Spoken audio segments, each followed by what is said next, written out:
माजी सभापती, माजी वाडा, मानपाडा प्रभाग समिती व माजी नगरसेवक भूषण भोईर यांना वाढदिवसाच्या शुभेच्छा देण्यासाठी विविध क्षेत्रातील मान्यवर, कार्यकर्ते तसेच इतर लोक उपस्थित होते. माजी नगरसेवक भूषण भोईर यांनी नेहमीच आपल्या प्रभागातील नागरिकांच्या समस्या सोडवण्यासाठी भर दिला. तसेच 365 दिवस भूषण भोईरसह संपूर्ण भोईर कुटुंब जनसेवेसाठी तत्पर असतात. त्यामुळेच परिसरातील विकास व भोईर कुटुंब यांचं समीकरण जुळून आलं आहे. माझ्या प्रभागात आजही विकास कामे होत आहेत व ह्यापुढेही होत राहणार. तसेच आम्हाला मिळालेला समाजसेवेचा वसा आमचे वडील माजी नगरसेवक देवराम भोईर आणि मोठे बंधू माजी सभापती स्थायी समिती व माजी नगरसेवक संजय देवराम भोईर यांच्याकडून मिळाला आहे. आमच्या कुटुंबातील सर्व लहान मोठे सदस्य यांच्याकडून मिळाले प्रेरणा व विश्वास. यामुळे आज मी जनसेवेसाठी तत्पर असतो, अशी प्रतिक्रिया महाराष्ट्र 24 तास न्यूज चॅनलला देताना माजी सभापती, माजी वाडा, मानपाडा प्रभाग समिती व माजी नगरसेवक भूषण भोईर यांनी दिली.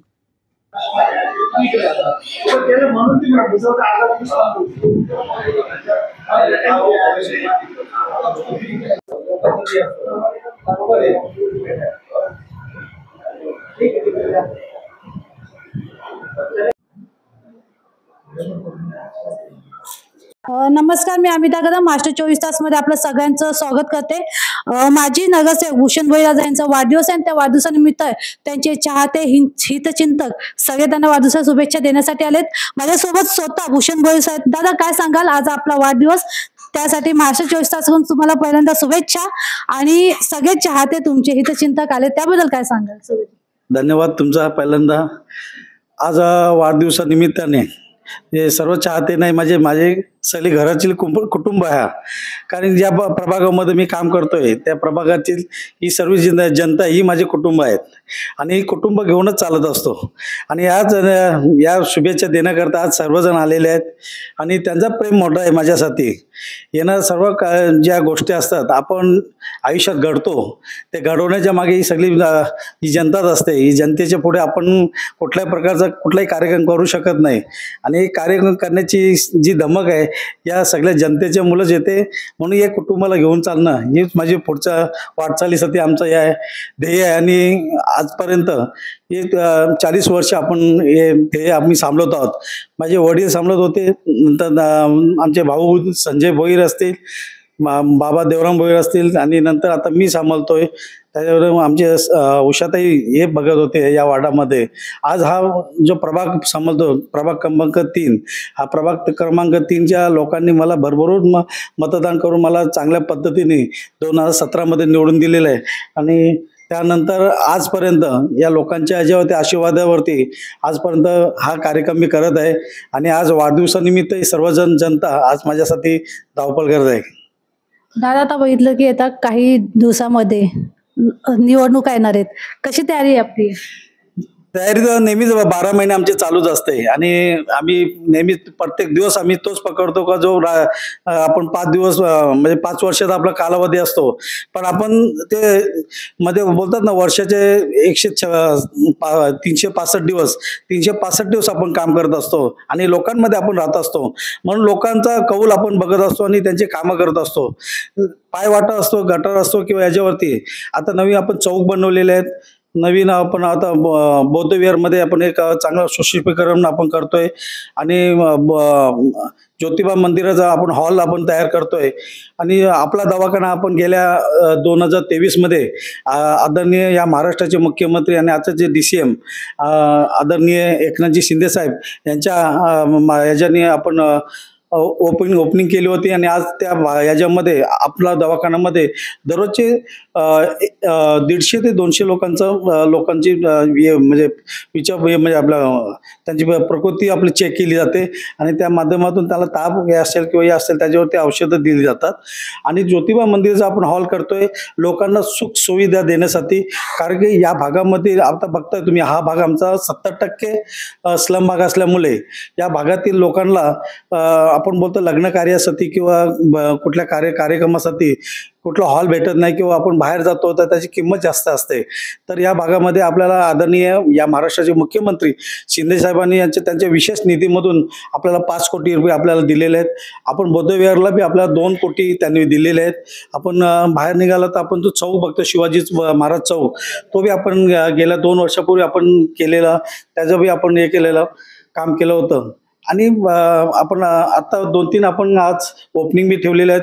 आपण ज्येष्ठ नागरिक आणि मुलांना, चिल्ड्रन्स मुलांना म्हणजे शालेय मुलांना जाण्यासाठी जागा म्हणजे बसण्यासाठी जे आपण बघतो का त्याला उभं राहायला लागायचं, तिथं आपण त्याला बसण्यासाठी आपण ते करतो, म्हणजे एक चांगलं बस स्टँड आणि आपण हे बनवतोय. असं ते चांगले चांगले उपक्रम आपण घेऊन येत आहोत. आपण गार्डन बनवलेले आहेत, 2-3 गार्डन आपण घेतलेले आहेत. त्या गार्डनच्या माध्यमातून लोकांना तिथं जॉगिंग करण्यासाठी पर आपण असे बरेचसे हे आहेत जे 5 वर्षामध्ये करायचे असतात, ते आपण करण्याचा प्रयत्न करत असतो. कारण आपण 365 दिवस आपण या भागामध्ये काम करत असताना, ते काम करताना तेवढी ताकद वाढते, ऊर्जा येते, लोकांशी बोलतो, लोकांशी त्यांच्या मनामध्ये काय आहे, त्यांना काय हवं आहे तेच आपल्याला महत्त्वाचं असतं आणि तेच आपण लोकांच्या समोर घेऊन जातो आणि करत असतो कामं. शेवटचा प्रश्न, नवरात्रोत्सव चालू आहे, देवीकडे काय मागणं? देवीकडे एकच मागणी आहे. आता जो आता प्रसंग आलेला आहे, हा तर बघता तुम्ही कोल्हापूर या भागामध्ये मोठा प्रवाह झालेला आहे. म्हणजे पाऊस पडतोय, आपण बघतोय लोकांची किती परिस्थिती खराब आहे.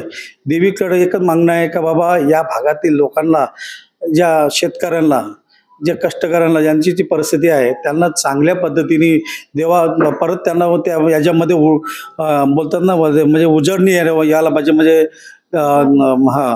म्हणजे पूर्णपणे आपण त्यांचं आयुष्य म्हणजे झालेलं, घरं उद्ध्वस्त झालेले आहेत, ती परत आपल्याला व्यवस्थित करण्यासाठी महाराष्ट्र शासनाला किंवा मुख्यमंत्री, उपमुख्यमंत्री यांना आमचं साकडं आहे किंवा देवीकडे साकडं आहे का परत या लोकांना चांगली ऊर्जा येऊन द्या आणि परत आनंदात शेतकरी आपल्या याच्यामध्ये राहिले पाहिजे, अशी देवीकडे प्रार्थना करतो. इतर शहरी भागामध्ये काय लागत नाही, पण जे आता परिस्थितीला पूरग्रस्तांना झालेले आहे, त्या पूरग्रस्तांच्या देवीला मी प्रार्थना करतो का त्यांना चांगलं आयुष्य येऊन द्या त्यांच्या मागे आणि या शेतकरी चांगले हसत खेळत आणि रमले पाहिजे त्याकरता. धन्यवाद. दादांचा जो स्वभाव आहे तो एकदम लहान मुलापासून ते वयस्कर माणसापर्यंत एक मन मिळावं आहे. त्यांचं काम करायचं जे धाडस किंवा प्रयत्न आहे त्यांचा फार चांगला स्वभाव आहे. आणि आमच्या या ज्योतिबा मंदिरासाठी इथं जे वार्षिक आमचं यात्रा उत्सव होते, चैत्र पौर्णिमा झाली की येणाऱ्या पहिल्या रविवारी असतो, तर तिथं महाप्रसाद घेण्यासाठी लोकांना फार आमची अडचण होती. तो महाप्रसाद देण्यासाठी दादांनी जो प्रयत्न केला ते आम्हाला एक समाज हॉल म्हणून ज्योतिबा मंदिराच्या नावाने दादांनी तिथं जी जागा होती ते फार म्हणजे खड्डा वगैरे जंगल होतं, तिथं त्यांनी भरणी करून ते आम्हाला उपलब्ध करून दिलं. त्याबद्दल आम्ही दादांचं फार ज्योतिबा मंदिराच्या ट्रस्टीच्या वतीनं त्यांचं हार्दिक अभिनंदन. आणि मंदिरासाठी त्यांनी जे सहकार्य केलं, आता ते समाज हॉल देणार आहेत, त्याचं उद्घाटन बहुतेक मला वाटते त्यांना कधी आता 15 दिवसात घेणार आहेत. तर त्यांनी ते लवकरात लवकर काम करून दिल्याबद्दल आम्ही ज्योतिबा मंदिराच्या वतीने त्यांचं हार्दिक अभिनंदन. मनोरमा नगरमध्ये सर्व रहिवाशांतर्फे परत एकदा त्यांचं अभिनंदन. त्यांना दीर्घायुष्य लाभो हेच आमच्या सर्वांच्या वतीनं अभिनंदन त्यांचं. धन्यवाद. आणि दादांचा मला नेहमीच सहकार्य लाभलेलं आहे. भूषणदादांचा दिवस, आजचा वाढदिवसाचा दिवस हा फार आनंदाचा दिवस आहे आणि भूषणदादा मनोरमा नगरसाठी मसीहासारखे आहेत. म्हणजे ते आम्हाला मसीहा म्हणतात, पण ॲक्च्युली तेच स्वतः मसीहा आहेत.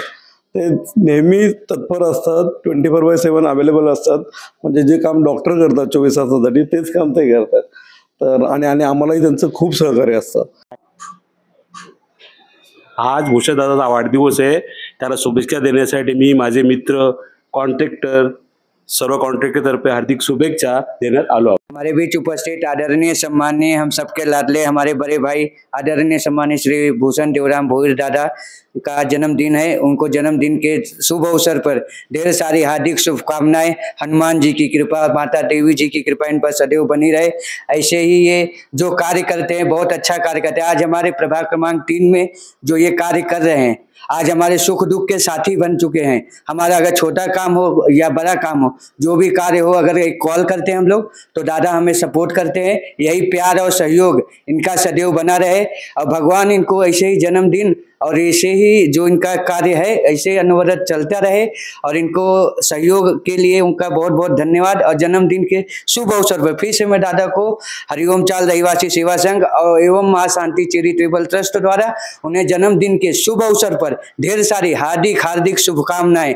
और हनुमान जी से कृपा करूंगा, मैं हनुमान जी का सेवक हूँ। हनुमान जयंती के शुभ अवसर पर या किसी भी कार्य में हमारे हम गणेश उत्सव भी करते हैं, जो भी कार्य होता है हमारे हर कार्य में वो हमेशा हाथ से हाथ मिला के खड़े रहते हैं। बोलते हैं चंदन आपको जो कुछ कार्य करना है आप करो, मैं आपके साथ हूँ। हमारे पूरे हरिओम चाल की टीम है, हरिओम चाल रहिवासी सेवा संघ है, उनका विश्वास वो सब लोग जो है बहुत ही प्रसन्न रहते हैं इनके कार्यों से, हर सुख दुख में हमेशा। आज भी हमारे यहाँ पे हरिओम चाल में मां शांति चैरिटेबल ट्रस्ट का जो है उद्घाटन हुआ, ऑफिस का उद्घाटन हुआ, जिसमें बड़ी भारी संख्या में लोग उपस्थित हुए दादाजी के आगमन के लिए। दादाजी बिजी थे, फिर भी वहां पे 11 बजे का हमने अपॉइंटमेंट रखा था, दादा 1:30 बजे आए। लोगों की श्रद्धा प्रेम इतनी थी कि लोग जुटे रहे, काफी भारी संख्या में उपस्थित थे और उनका सहयोग प्यार ऐसे दादा आए और वैसे ही सम्मान किए। उसके लिए दादा का बहुत बहुत धन्यवाद और बहुत बहुत धन्यवाद। फिर से मैं दादा को एक बार जन्मदिन के अवसर पर ढेर सारी शुभकामनाएं देता हूँ।